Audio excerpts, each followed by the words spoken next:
여러분, 작년 주일에 뵙고 올해 주일에 뵈서 참 반갑습니다. 맞죠? 2025년 마지막 주일에 뵙고 2026년 새해 첫날 이 주일에 뵈니까 작년에 뵙고 올해 또 새롭게 뵙습니다. 모쪼록 우리 사랑하는 망원제일교회 성도 여러분, 새해 하나님이 주시는 복 많이 누리시고 모쪼록 건강하시고, 특별히 우리 어르신들 아프지 마시고, 그 뭐 내 마음대로 됩니까? 그렇게 말씀하시지만 건강하시고 하나님 은혜 가운데 있게 되길 바랍니다. 새해 복 많이 받으십시오. 아멘. 자, 사랑하는 망원제일교회 성도 여러분, 이제 희망찬 2026년에 새 아침이 밝았고 우리는 신년 감사 주일로 하나님 앞에 예배합니다. 우리가 새해를 맞이한다는 것은 단순히 달력의 숫자가 바뀌는 것을 의미하지는 않습니다. 이것은 하나님께서 우리의 인생이라는 캔버스, 도화지에 새로운 은혜의 그림을 그려주시는 은총의 시작입니다. 우리는 지난 2025년 한 해 정말 열심히 달려왔습니다. 우리 사랑하는 우리 성도님들, 하나님 앞에 예배의 자리 굳건히 지키시고 교회 공동체의 기초를 세워나가기 위해서 수고 많으셨고, 또 부단히 달려가신 우리 믿음의 성도 여러분, 여러분을 하나님께서 참 귀히 보십니다. 그러나 우리는 지금 중요한 신앙의 분기점에 서 있습니다. 예배의 형식은 갖췄지만 그 안에서 하나님께서 오롯이 주시는 은혜, 그 은혜가 혹시 습관이 되지는 않았는지, 감정의 습관이 되지는 않았는지, 그리고 신앙의 연륜은 점점 쌓여가는 것 같지만 영적인 뜨거움은 오히려 식어가고 있지는 않은지 우리 스스로 정직하게 돌아봐야 할 분기점이라고 생각합니다. 또한 우리 교회의 미래의 주역인 다음 세대가 점점 줄어든다는 사실은 여러분 눈으로도 확인하고 계신 것으로 압니다. 세대는 계속 다음 세대는 점점 감소하고 그 폭은 더 깊어집니다. 그런데 숫자만 줄어드는 것이 아니라 세대 간의 소통의 벽이 여전히 높습니다. 서로 말하는데 어느 나라 말하는지 모르고 마치 외국어를 듣는 것처럼 세대 간의 소통이 어렵습니다. 세상의 거센 유혹의 물결이 신앙을 지켜내려는 우리의 삶의 자리 일렁일렁 넘실 들어옵니다.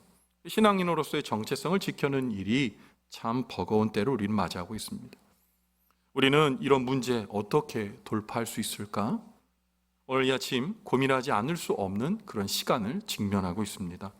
이러한 때 하나님께서는 2026년 우리 망원제일교회를 향해 너희는 여호와의 선하심을 맛보아 알지어다 라고 말씀하시면서 하나님의 위대한 초청장을 우리에게 보내주셨습니다. 우리가 음식을 먹을 때 요리사의 설명을 듣는 것도 중요하지만 내가 음식을 내 입으로 가져가서 직접 내 혀끝으로 그 맛을 알아가고 그리고 그 풍미를 느끼는 것, 그것은 뭐 비교할 수 없습니다. 천지 차이입니다. 신앙도 마찬가지입니다. 신앙생활도 마찬가지입니다. 하나님에 대해 경험하는 것, 그리고 그 이후에 하나님을 실제적으로 아는 삶의 단계로 나아가는 것이 바른 순서입니다. 그렇다면 우리 교회가 하나님을 깊이 경험하고 또 하나님을 맛보는 교회가 되려면 우리의 신앙의 삶에서 어떤 실천적인 삶이 동반되어야 할까요?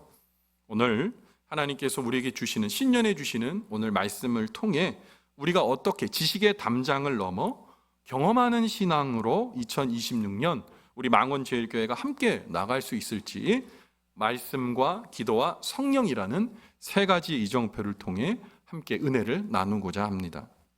먼저 우리는 하나님을 맛보아 알기 위해서, 경험하기 위해서 우리가 하나님의 말씀의 능력을 실제로 경험하는 사람들이 되어야 합니다. 오늘 본문의 시편 34편의 저자는 다윗입니다. 다윗은 오늘 적어내려간 시편 34편의 시를 그의 인생의 막 영광의 정점에 그가 머물렀던 화려하고 찬란한 궁전에서 쓴 것이 아닙니다. 그의 인생의 가장 밑바닥, 막장에 있을 때 쓴 시입니다. 사울왕을 피해 적국인 블레셋 가드의 아기스 왕에게 도망쳤던 다윗은 어떻게 했냐? 살기 위해서 침을 질질 흘리고 대문에 몸을 비비면서 미친 연기를 해야 그의 목숨을 간신히 부지할 수 있었습니다. 그런데 다윗이 살기 위해 침을 흘리고 대문에 몸을 비비면서 미친 척을 했던 오늘 말씀의 자리는 오늘 우리가 마주하는 생존의 한계점과 매우 닮아 있습니다. 가족의 생계를 위해서 상사의 부당한 대우 앞에서 버텨야만 하는 우리 직장인들 계십니다. 거래처의 갑질 속에서도 계약을 따내기 위해서 때로는 자존심 다 내려놓고 억지 웃음을 지으면서 뒤에는 눈물을 훔치는 우리 아버지들, 그 모습이 바로 아기스 왕 앞에서 침을 흘리던 다윗의 모습과 다르지 않습니다.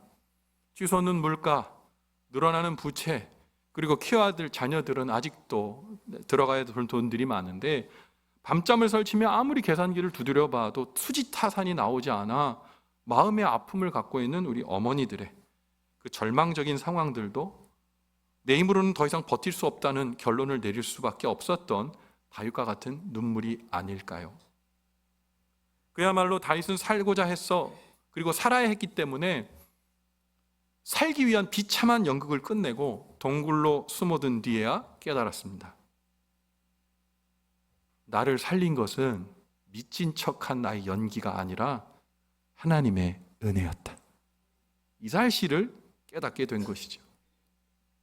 오늘 본문의 맛보아 알지어다 라고 말하는 본문의 알다 라는 말은 히브리어로 야다라고 이제 발음합니다. 이 야다의 뜻은 뭐냐? 머리로 습득한 정보가 아니라 부부가 함께 살며 서로를 깊이 경험하며 알듯이 관계 속에서 알게 되는 체험의 알을 뜻합니다. 여러분, 레시피를 외운다고 배가 부르지 않습니다. 말씀도 내 삶의 고난의 현장에서 직접 씹어 삼켜야 그 맛을 알게 되는 겁니다. 우리가 다윗같이 세상에서 비참함을 맛볼 때 사실은 하나님의 선하심을 맛볼 기회를 얻은 것입니다. 내가 침을 흘려야 버텨야 할 만큼 세상이 나를 조롱할지라도 우리 하나님은 우리가 머물고 있는 그 낮고 낮은 자리에 오십니다. 마치 우리 예수님께서 우리의 구원을 위해서 베들레헴의 그 낮고 천한 말 구유에 오셨던 것처럼 우리가 눈물 흘리는 그 자리에 우리 주님께서 내려오십니다. 2026년 경제적 위기나 육신의 질병으로 인해 나는 미친 듯이 버티고 있다 라고 느끼는 성도님들 계십니까? 자녀의 문제 때문에 나는 미친 듯이 버티고 계신 우리 믿음의 성도님들 있습니까? 그러나 우리는 이거 기억해야 됩니다. 다윗이 만난 하나님, 말씀 속에서 맛보아 알게 해주시는 그 하나님이 있다면 기적은 일어나는 줄 믿습니다. 인류 요리사의 레시피를 달달 외운다고 해서 음식 맛을 느낄 수 없고 또한 배가 부르지 않는 것처럼 우리는 맛은 직접 혀로 경험하며 풍미를 느껴야 한다고 말씀드렸습니다. 성도 여러분, 최근에 나의 심장을 관통하고 꿰뚫어 내가 가슴이 떨려 잠을 설치게 한 말씀이 계십니까? 나를 살리게 한 그 말씀 때문에 눈물 흘리면서 그 말씀으로 부여잡고 여러분 어두운 골짜기 빈들과 같은 곳을 나올 수 있어서 여러분을 탈출하게 한 말씀이 있습니까? 여러분이 기억해야 합니다. 하나님의 말씀은 무너진 나를 일으키는 능력이고 잠든 우리를 깨우는 나팔입니다. 하나님의 말씀의 능력에 대해 우리 너무 많이 외우는 말씀인데요, 잘 아는 말씀인데 신약의 말씀이 히브리서 4장 12절 이렇게 증거하고 있습니다. 같이 한번 읽어볼게요. 시작. 하나님의 말씀은 살아있고 활력이 있어 좌우의 날선 어떤 검보다도 예리하여 혼과 영과 및 관절과 골수를 찍어 쫄래기까지 하며 또 마음의 생각과 뜻을 판단하나니. 아멘. 하나님의 말씀은 박물관에 박제된 고대 문서가 아닙니다. 박제된 동물도 아니고요.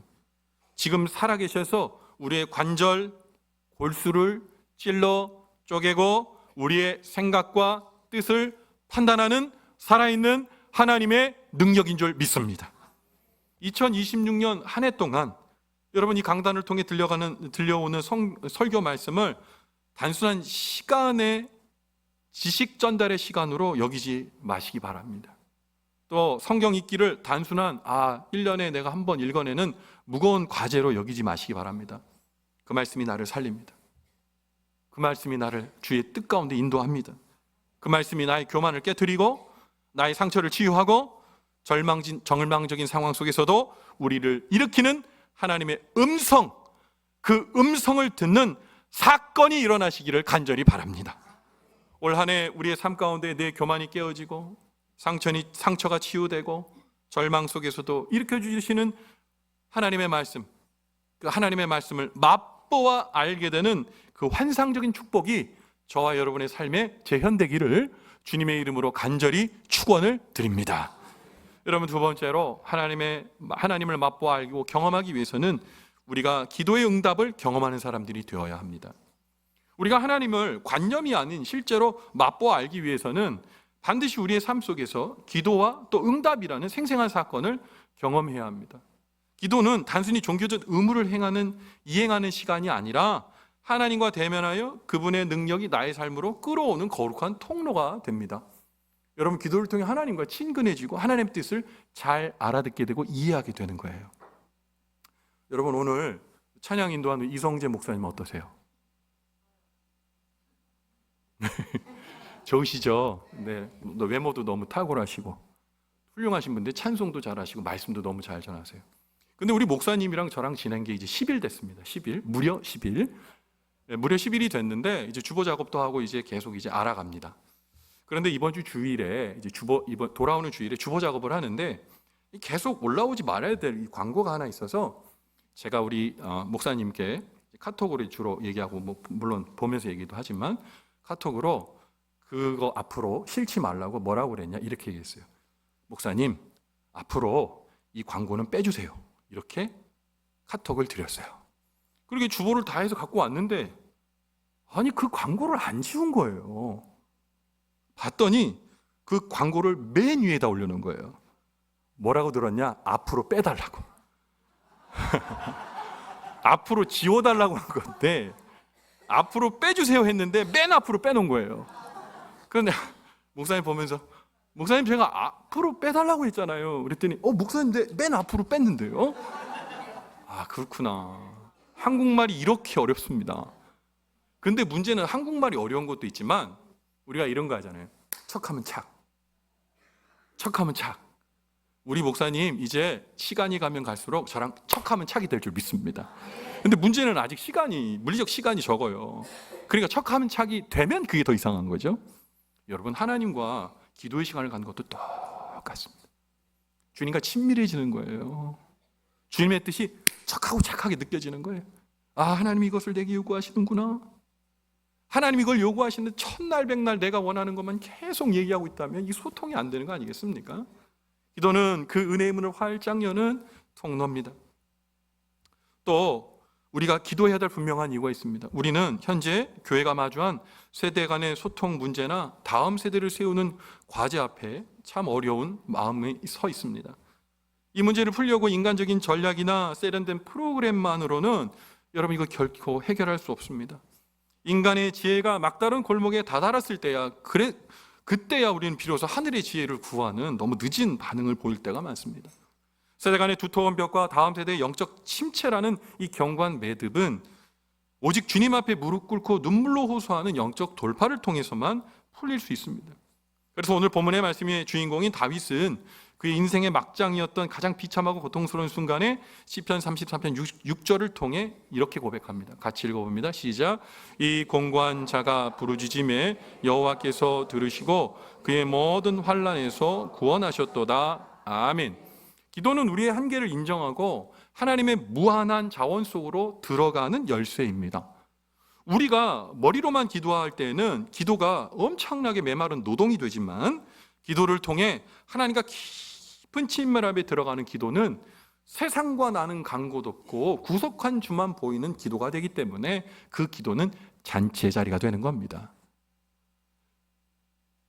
특히 우리 교회 기둥이신 우리 어르신들 그리고 우리 부모님 세대들 너무너무 잘하고 있지만 더 깊이 간곡하게 드릴 권면이 있습니다.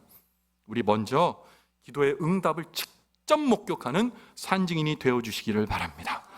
자녀들에게 신앙을 강요하는 건 그거 얼마 못 가요. 자녀들이 억지로 교회 예배 자리에 데려놓는다고 하면 그거는 유효기간이 있습니다. 자녀들은 아직 부모님의 슬하에 있어서 우리 부모에게 공급을 받아야 되기 때문에 어쩔 수 없이 옵니다. 생활비를 주고 집에서 살게 해주고 그리고 공부하게 해주고 근데 그것이 떠나 독립하게 됐을 때는 얘기가 달라지는 겁니다. 머리로만 알았던 지식이 가슴으로 내려오지 않으면 주님과의 관계는 영영 빠이빠이가 되는 겁니다. 100마디 말을 강요하는, 신앙을 강요하는 것보다 부모가 기도하는 모습을 보여주시고, 부모님이 기도하고 우리 어르신들이 기도로 질병을 이겨내고, 기도로 막힌 담을 허물고, 기도로 삶의 폭풍을 잠재우는 응답의 간증을 보여주면 더 강력한 힘을 발휘하게 되는 줄 믿습니다. 우리 자녀들은 부모의 입술이 아니라 부모의 삶 속에서 역사하시는 하나님을 보고 교회로 돌아옵니다. 아, 정말 살아계시는구나. 하나님 살아계시는구나. 우리 믿음의 선배님들이, 그리고 우리 어머니 아버지가 붙드신 그 하나님이 나의 하나님이 되기를 원한다는 고백이 자연스럽게 나올 수밖에 없는 것이죠. 세대 간의 벽은 뭐 여러 가지 방법이 있겠습니다만은 천국 공통 언어인 기도로서 해결될 수 있는 겁니다. 그래서 우리는요, 기도의 모범을 보이시고 애쓰셔야 돼요.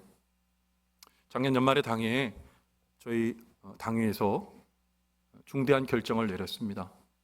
참 많은 숙의 끝에 내린 결정이 뭐냐면, 지금은 수요 예배 기도의 자리에 우리 권사님들만 이렇게 돌아가며 순번을 정하여 기도하고 계세요. 네, 올해부터는 그 이후에 우리 서리 집사님들도 같이 기도에 동참하는 거 저희가 결의했습니다. 여러분, 기도하는 거 어려우시죠? 특별히 앞에 나와서 회중을 위해서 기도한다는 건 얼마나 어려운 일입니까? 근데 여러분, 이 기도의 자리에서 우리가 할 수 있을 때 삶의 자리에서도 우리가 기도할 수 있는 거예요. 여러분, 우리는 앞에서, 대중 앞에서 뭔가를 하는 게 아닙니다. 하나님 앞에 내가 기도하는 거예요. 하나님과 대화하는 거예요. 그런데 우리가 시간이 지나면 지날수록 하나님에 대한 기도의 깊이가 깊어져야 될 텐데, 입도 뻥끗 못한다면 그거 얼마나 우스꽝스러운 일이 되겠습니까? 그래서 우리 서리 집사님들 앞으로 수요 예배도 공예배 아니겠습니까? 공예배 여러분의 음성을 하나님 앞에 들으시고 또 기도함으로 말미암아 하나님께서 주시는 은혜, 여러분 내가 누려야 되는 거예요. 내가 기도해야 돼요. 제가 예전에 섬겼던 교회에서 어떤 한 집사님이 저한테 긴급하고 기묘한 기도 제목을 저한테 알려주셨어요. 목사님 아무한테도 얘기하지 말고 목사님만 기도해 주세요. 그렇게 이야기를 들었어요. 뭐 그럴 수 있지 않습니까? 그때는 교구 목사였지만 제가 기도를 품고 기도했어요. 근데 볼 때마다 저한테 계속 물어보는 거예요. 목사님, 제 기도 제목 가지고 기도하고 계세요? 예, 기도하고 있습니다. 그 다음 주가 됐는데 또 저를 발견하고, 목사님, 제 기도하고 계시죠? 기도하고 있습니다. 세 번째 주가 됐는데 또 쫓아와서 기도하고 계세요? 아, 하고 있다고. 도대체 왜 계속 물어보시는 거예요? 그랬더니 놀라운 대답을 합니다. 예, 제가 기도 안 하거든요. 네? 왜 기도 안 하세요? 제가 평소에 기도할 시간도 없고 잘 기도를 못 해요. 그래서 제가 기도도 안 하는데 확인이라도 해야 되지 않겠어요? 그래서 목사님 기도 안 하시는지 안 하시는지 제가 그렇게 물어보는 거예요. 그리고 목사님이 저보다는 하나님이랑 친하잖아요. 웃기고 앉아 있는 거죠? 기도는 자신이 해야 합니다. 목사가 기도해 주는 거 아니에요. 어머니 아버지가 기도해 주는 거 아니에요. 자손들이 기도해 주는 거 아니에요. 물론 중보 기도가 중요합니다만은 자신의 기도가 제일 중요한 거예요. 그래서 그것이 우리에게 습관이 되고 생활화하기 위해서 또한 이 수요 예배 자리에서 그 은혜를 맛보시라고 기회를 드리는 겁니다. 축하드립니다. 여러분들의 엄청난 기회를 드리게 되었습니다. 우리 서리 집사님들 그 기도에 동참해 주시길 바랍니다. 이거 봐. 동참해 주시기 바랍니다. 이거 대답 안 하면 오늘 예배 안 끝나요. 동참해 주시기 바랍니다. 아멘. 네, 감사합니다. 여러분, 우리가 기도가 그냥 우리에게 명목상의 기도가 된다 그러면 우리 교회에 서 있으나 서 있지 않는 겁니다. 기도함으로 말미암아 병든 육신이 회복되고 방황하는 자녀들이 돌아오고 하나님 주신 여전한 기적. 여러분, 신약 성경에 있는 기적이 왜 우리의 시대는 왜 동일하게 되어지지 않을 수 없습니까? 그때는 계시고, 예수님 그때는 계시고 지금은 돌아가셨습니까? 아니잖아요. 지금도 살아 계시는 줄 믿습니다. 그래서 우리의 기도의 자리, 풍성한 기도의 자리가 됨으로 말미암아 기도 안에 참된 능력이 있음을 온몸으로 체험하는 우리 망원지역교 2026년의 축복의 자리가 되기를 주님의 이름으로 간절히 축원을 드립니다. 마지막이요, 우리가 하나님을 맛보아 알기 위해서, 경험하기 위해서는요, 성령의 역사하심을 우리가 경험하는 믿음의 공동체가 되어야 합니다. 우리가 하나님을 맛보아 알기 위해서 단순히 지식적인 동의를 넘어서 우리 삶에 성령님의 역사하심을 실제로 경험하는 은혜가 있을 때 여러분 우리는 하나님의 은혜를 실로 체험할 수가 있는 거예요. 교회는 결코 사람의 몇몇의 의지나 뛰어난 경영으로 전략으로 세워진 조직이 아닙니다. 교회는 오직 성령께서 그 주권적인 권능으로 역사하실 때만 비로소 교회다운 위용을 갖추고 생명력을 발휘할 수 있게 되는 겁니다. 성령은 우리를 새롭게 하시는 하나님의 숨결입니다. 하고 불어넣어주신 하나님의 생명력 있는 생기입니다. 에스겔 골짜기의 마른 뼈들이 하나님의 생기를 불어넣었을 때에 지극히 크고 강대한 군대가 되었듯이 성령이 임하면 메마른 우리의 심령에 다시금 생수의 강이 흐르게 됩니다. 빈들의 마른 불같이 시들은 나의 영혼, 주님의 허락한 성령 간절히 기다립니다. 감으로 메마른 땅에 단비를 내리시지. 성령의 놀라운 능력이 우리 안에 있게 되기를 간절히 축원을 드립니다. 무기력했던 우리의 믿음 위에 거룩한 열정이 회복되는 것 성령이 하시는 겁니다. 쓰러진 사명이 자리가 다시 불타오르는 것 성령이 하시는 겁니다. 이와 같은 성령의 놀라운 능력을 경험했던 사람이 있죠? 구약시대의 선지자 스가랴입니다. 그가 성령의 능력을 구하며 써내려갔던 성령 hen전 스가랴 4장 6절의 말씀은 다음과 같이 말씀하고 있습니다. 같이 한번 읽어봅니다. 시작. 그가 내게 대답하여 이르되 여호와께서 스룹바벨에게 하신 말씀이 이러하니라. 만군의 여호와께서 말씀하시되 이는 힘으로 되지 아니하며 능력으로 되지 아니하고 오직 나의 영으로 되느니라. 아멘. 여러분, 하나님이 말씀하십니다. 하나님의 놀라운 능력, 그 힘으로만 됩니다. 세상의 힘으로는 되지 않고 세상의 능력으로 안 되고 오직 하나님의 성령 거룩하신 영으로만 우리의 모든 삶이 풀리고 열리게 되는 겁니다. 우리가 하나님 앞에 드리는 봉사, 그 봉사가 여러분 성령이 임하지 않으면 어떻게 될까요? 메마른 의무가 되기 마련입니다. 우리가 매주 반복되는 이 예배가 성령의 은혜가 없으면 지루한 반복이 될 겁니다. 우리 하나님의 임재, 성령님의 감동이라는 거룩한 양념이 우리 신앙생활 전반에 스며들어 있어야 주님이 주시는 은혜가 나한테 달려오게 되는 겁니다. 성령을 경험한다는 것은 추상적인 관념이 아닙니다. 기도할 때 하나님께서 주시는 당연한 은혜입니다. 그리고 구체적인 변화로 이루어집니다. 우리 마음에 미어 죽겠던 사람이 긍휼하고 불쌍한 마음이 그에게 들게 되는 것, 내 힘으로는 도저히 평안할 수 없는 상황인데 상상할 수 없는 마음의 평화와 그 은혜가 임하는 거, 여러분 그런 거 경험해 보셨잖아요. 어려운 문제 있어요. 참 낙관적이지 않고 비관적입니다. 하나님 앞에 간절히 기도하는데 기도 가운데 하나님이 위로부터 주시는 평안은 나를 꽉 채워주시는 거예요. 눈을 떴을 때 상황은 바뀌지 않은 것 같은 이미 상황은 해결되었음이 믿어지고 내 마음 가운데 주님의 평안이 임하는 것, 성령이 하신 일인 줄 믿으시기 바랍니다. 그 성령이 우리에게 오셔야 되는 거예요. 우리가 그것을 구해야 되는 거예요. 억지로 하던 봉사가 하나님을 향한 기쁨으로 바뀌는 것, 그것이 바로 우리 삶에 역사하시는 성령의 강력한 증거입니다. 음식에 간이 맞아야 그 맛을 제대로 즐길 수 있듯이 우리 신앙에도 성령의 임재가 더해질 때 비로소 그 참맛이 살아나는 것이죠. 2026년 우리 망원제일교 믿음의 성도님들 이제 저 예배당의 문을 탁 열고 들어오는 순간 성령의 임재에 압도당하고 찬양 한 절 부를 때마다 가슴이 확 뜨거워지고 이웃을 향한 사랑과 봉사가 억지 희생이 아니라 터져나오는 감격. 우리 2026년 우리 망원제일교회 믿음의 온 성도들이 경험하는 환상적인 은혜가 되기를 간절히 바랍니다. 우리가 성령의 역사하심을 경험할 때 비로소 우리는 세상이 견줄 수 없는 힘을 얻게 되는 것이죠. 오늘 말씀의 후반절 시편 34편 8절의 하반절에 주님께서는 선언하고 계세요. 뭐라고 선언하냐?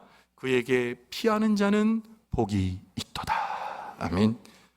하나님께 피한다는 건 뭡니까? 세상을 등지고 숨는다는 게 아니에요. 주님 뒤에 숨는 거는 주님을 의지하는 거예요. 여러분 질병 가운데 울고 계셔요? 주님 뒤에 숨으세요. 버티고 계십니까? 주님 뒤에 숨으세요. 어쩔 수 없는 어려움 속에서 여러분 눈물 펑펑 흘리고 계십니까? 주님 뒤에 숨으세요. 자녀의 문제 때문에 잠 못 자고 있습니까? 주님 뒤에 숨으세요. 주님 뒤에 숨으면 우리 주님께서 말씀하십니다. 문제를 향해 말씀하십니다. 내 뒤에 숨은 자는 나의 자녀이다. 이제부터는 나의 문제이다. 내가 한다. 주님께서 말씀해 주시는 줄 믿습니다. 세상의 거친 풍파 속에서도 하나님이란 든든한 그 등 뒤에 숨을 수 있는 거, 이거 얼마나 축복입니까? 하나님은 오늘 우리에게 말씀하십니다. 2026년을 맞이하는 망원제일교회, 우리 망원제일교회 믿음의 온 성도들에게 말씀하십니다. 하나님은 살아 계시고, 그리고 그를 바라보는 그 자를 주님께서 책임져 주시고 그 등 뒤에 숨으라고 말씀해 주십니다. 오늘 이 말씀이 오늘 우리를 살리게 하는 하나님의 말씀이 되기를 간절히 바랍니다. 2026년 우리 망원제일교회는 설명하는 교회가 아니라 경험을 나누는 교회가 될 것입니다. 이제 우리 모두 말씀 안에서 생명이 있음을 우리의 변화된 인격으로 증명합시다. 이제 우리 모두가 기도 안에 능력이 있음을 알고 우리의 응답의 간증으로 세상에 선포합시다. 이제 우리의 성령 안에 참된 회복이 있음을 우리의 변화된 삶과 뜨거운 사랑으로 보여줍시다. 2026년 올 한 해 우리의 해가 될 것입니다. 우리 모두가 하나님의 선하심을 맛보아 아는 영적 미식가가 되어 이 풍성한 은혜의 식탁에 우리 이웃을 초청하고 우리 다음 세대를 초청하고 그래서 행복한 잔치를 누리게 되는, 실로 하나님의 역사심을 경험하는 교회로서의 사명을 감당하는 우리 모두의 2026년 복된 역사의 한 해가 되기를 주님의 이름으로 간절히 축원을 드립니다. 아멘. 기도하겠습니다.